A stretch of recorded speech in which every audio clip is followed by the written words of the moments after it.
Термодинамиканың бірінші заңын изохрорлық процесс кезінде қолдану.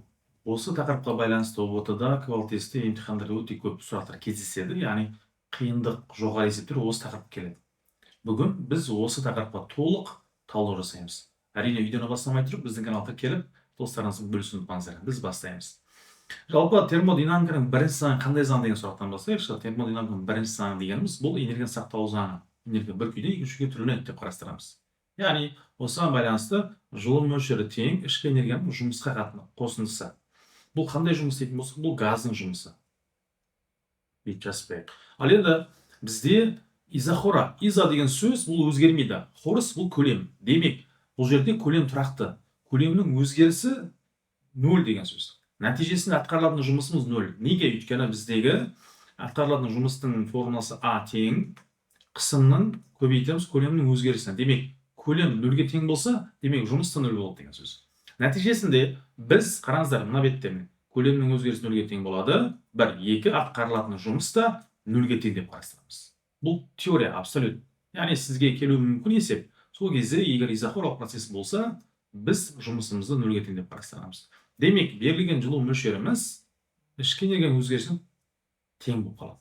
Ол не деген сөз? Яғни жылу мөлшері дегеніміз ms дельтаты, бірақ мына жерде s дегеніміз бұл әрине көлемнің меншікті жылу сыйымдылығы.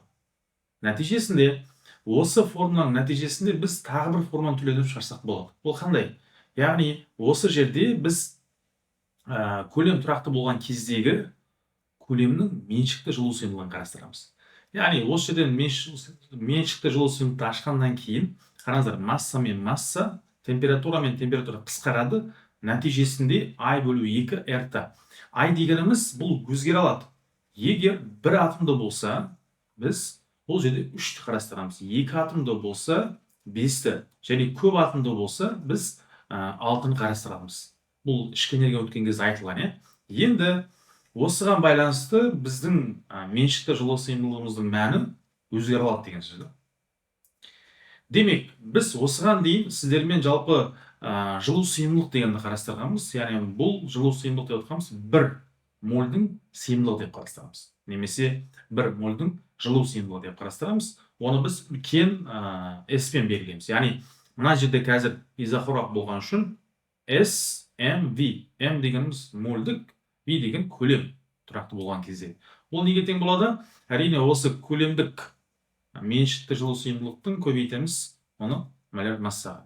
Ал енді қараңыздар, бізде осы S-міз жоғарыда қарастырдық, I бөлу 2 R бөлінген M. Орнына қоятын болсақ, моляр массалар қысқарады. Нәтижесінде бізде формуламыз келіп шығады. Яғни көлем тұрақты болған кездегі мольдік жылу сыйымдылықтың формуласы келіп шығады екен. Яғни бұл формулалар бізде кітапта көп берілмейді. Міндетті түрде түртіп алыңыз, және де физика таңдаған досыңызбен, әріптесіңізбен бөлісуге кеңес береміз. Бұл жерде көп жағдайда теориялық сұрақ ретінде келетін есептерге нақты жауап бердік. Сіздер үшін пайдалы болады деген ойдамыз. Жоғалтып алмау үшін өзіңізге сақтап алыңыз, және де досыңызбен бөлісуді ұмытпаңыздар. Дәл осындай формулаларды сіз өзіңіз түрлендіріп жаттап үйренгіңіз келсе, біздің авторлық формула жинақ кітапты алуға кеңес береміз. Сіздің физика пәні бойынша есеп шығарудағыңызды толық қалыптастырады. Жақсы достар, келесі түсіндірме видеода жолыққанша.